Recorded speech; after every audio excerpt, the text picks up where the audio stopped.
I'm here now with a man who needs no introduction. Tommy, that Tipperary performance, what did you make of it? Yeah, I suppose before the game, we wondered could they bring the same intensity that they brought down to Páirc Uí Chaoimh last week. I thought, listen, they had a month to prepare for Cork. They played very little club games, so it was all kind of full focus on that first game and the performance levels. And Sheedy has been speaking in the media for the last number of weeks that it's all about their work ethic, their chasing, their hooking, their blocking, and they did that last week against Cork. So I wondered, could they bring that game again today? We all know that they can play the ball better than anyone, um, I suppose, in Ireland at the moment. But could they bring their A game as regards intensity levels? And by God, we got our answers today because Seamus Callan chased the ball over there in front of the Oreen stand. It was really a nutting ball. Stephen O'Keefe was there. It just looked like an ordinary ball in. O'Keefe would launch it. Callan took off on a sprint about 40 yards and put off Stephen O'Keefe. Ball went out over the line and they put over the sideline cut straight over the bar, lifted the whole crowd. But it just says a lot about the mentality of these Tipp guys, where they're at. So I think the reason that they're going so well is their mentality and the edge they're bringing to the game. You're talking there about the work rate. Has that surprised you in terms of like 2 years ago? Like for the last 2 years, we've been saying, where have Tipperary gone from the team we seen in 2016? But now these last two games, the work rate just seems to be back. The players, the energy, all seems to be there now. It does, and now you have to look at it as well as a lot of these guys are up around the 30 mark. Freshness is key. There's no point in running these guys into the ground.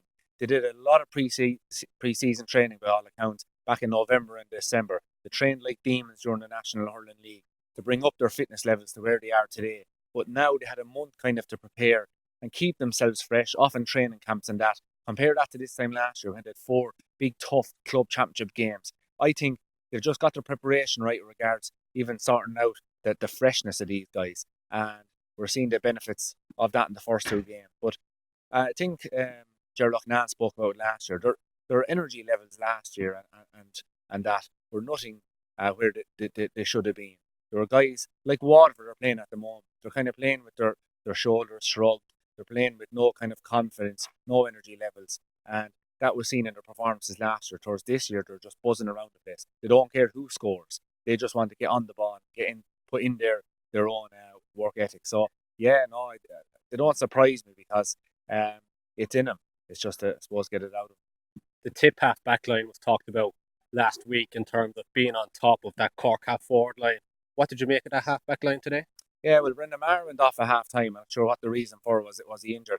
Barry Heffernan from Nina came in, and he had an outstanding game. And that's the key if you want to be able to compete to win All Irelands or win Munster finals. You have to have a panel there. There's so many games in the High Heat Championship now. It's not just a case of playing a game off for a month, play another game off for a month. Now you're nearly playing every week or every second week. So it's important to have a big panel. Barry Heffernan came on the half back line in the second half. I thought he was outstanding. Ronan Maher and Pádraig Marsh are solid, always solid. And Ronan Maher picked off a point there at the start of the second half. So I thought the Tipperary backs, the standout performers for me in that Tipperary backline today was Cottle Barrett and James Barry. I suppose the big question mark over Tipperary was could they, especially in the league, and that could they find a full back? Liam Sheedy said at the start of the league, I want to have nearly 13 of the 15 picked by the time we finish this National Hurling League. And he didn't. He did get them answers, and James Barry I thought was outstanding today. Just about James Barry, I suppose he was one of the players that was questioned big time by the Tip public and people outside of the county in terms of his performance levels. What's turned around? Is it James? Is it him, or is it maybe the structure of the team, how they're set up now? Well, I think with backlines, it's never just you. Sometimes that you could be, I suppose, people who look at your performance and maybe analyse you, but it could be the guys around you. There's other days you could be flying it, and people will, I suppose, speak about you and analyse the game and say you had a great game. But again, it could be the lads around you. The whole thing, especially when you're playing against the best forwards, is it's you as a backline play as a unit. So you're not just thinking about yourself; you're thinking about the team. So it mightn't be necessarily your man that runs in to the edge of the square. You could be picking up your own man. You have to leave him and pick up who's the guy that can create the most damage. And I think Tipperary are doing that this year. Their backline are playing for the team as opposed to playing for themselves. And I think that's a big part of it so far with James Barry, that you're not just playing against James Barry, you're playing against the whole full backline. They're all digging in for each other. Pádraig Marr is sweeping back, Ronan Maher is sweeping back. And in the second half, I thought Barry Heffernan as I said, was outstanding. So I think it's more as a unit. They're playing as a unit, and they're not leaving each other on their own. You're talking about the defence there, how good they were. I know you were very impressed with that Tipp attack in terms of two players, especially John McGrath and Bubbles.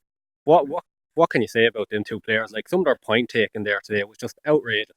Yeah, and as a neutral, like, it was a joy to watch. Like, you would imagine it in a game like that, so one-sided in the last, I suppose, 20 minutes, that maybe it wouldn't be an enjoyable game to watch. What would a Tommy Walsh of 2009 do against the John McGrath of today? I don't think I'd be able to catch him, first of all.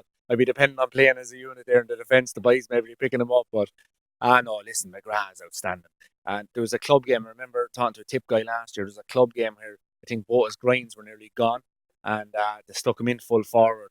And basically, he couldn't really move a whole lot, only standing on the edge of the square. I think he scored 2-2 or 2-3. This guy is just a magician. Noel, the brother, out around midfield, winning balls, spraying it around. But and then you have the Bubbles. Sure, the Bubbles is back to the Bubbles. He's even playing better than he ever played.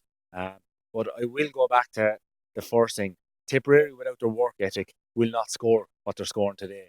And you asked me about James Barry. Another reason that the backline are playing so well is because when the opposition defenders go to look up and clear the ball, they're being harassed, they're being chased. They can't look up and give that sweet ball into the forwards.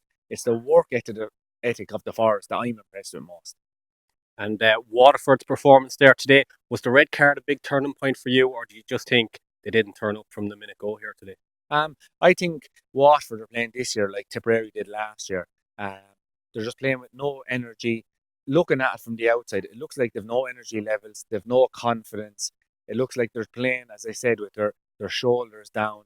And I don't know what it is really. I suppose last week, they expected to go down and make Welsh Park a kind of a fortress, really, a place hard to go. And I suppose that 1 point defeat, and I suppose the fact that they didn't perform to the levels that they hoped that they would perform. And in fairness to them, the performance that they gave in the league were outstanding. And you just wonder, did it all start with the league final? Is this a hangover from getting such a bad beating off Limerick in that league final? Because go back to last year, Tipperary beaten in the league final. The year before, Tipperary beaten in the league final. They found it hard to recover from it because everything is being covered massively by the media now, so it's all over. And they're all big games, and everyone is a professional now.